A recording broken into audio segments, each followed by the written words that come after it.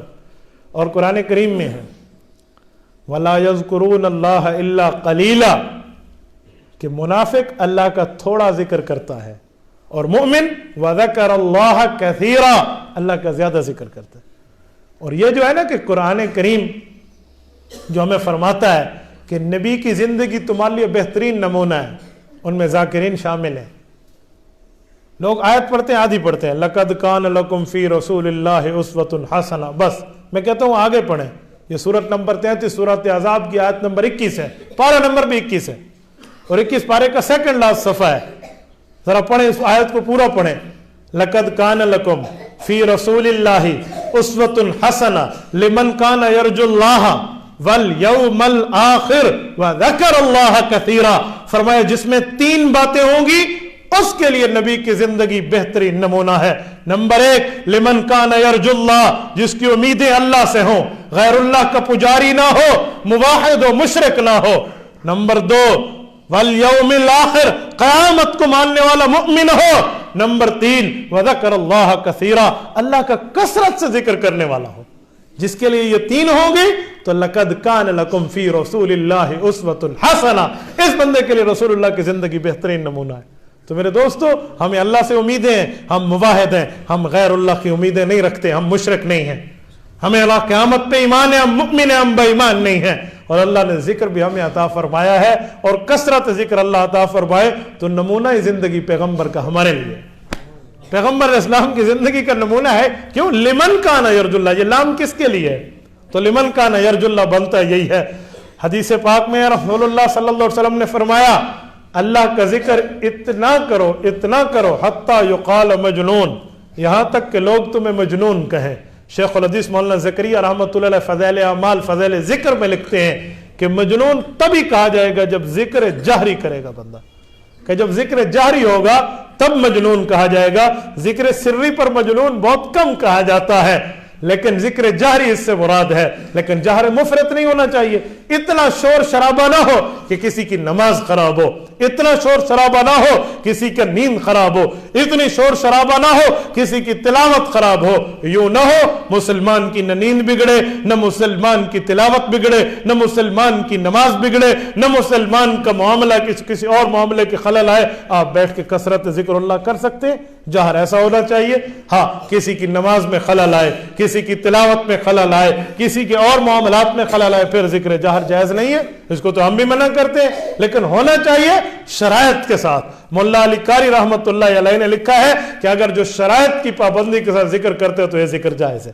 شرائط میں سب سے پہلے کسی کی نماز دیکھیں، یہ نہ ایک نماز پڑھو اور آپ الا اللہ کی ضربیں لگائیں، اس کی نماز خراب ہو جائے، کوئی آپ کا ذکر قبول نہیں ہے۔ کیوں؟ آپ شرائط سے ہٹ گئے ہیں۔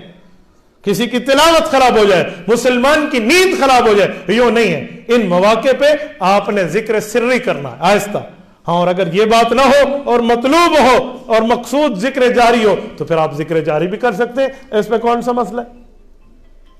تو کریں گے نا انشاءاللہ۔ اللہ آپ کو رم صراط مستقیم عطا فرمائے۔ اقول قولی ھذا واستغفر اللہ وآخر دعوانا ان الحمد للہ رب العالمین۔ اب آخر میں ذکر کر لیتے ہیں، پھر اس کے بعد انشاءاللہ دعا۔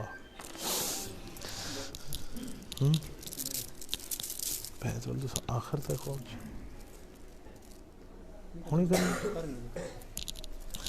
بسم اللہ الرحمن الرحیم۔ افضل الذکر لا الہ الا اللہ محمد رسول اللہ صلی اللہ تعالی علیہ وعلا آلہ وصحابہ وبارک وسلم۔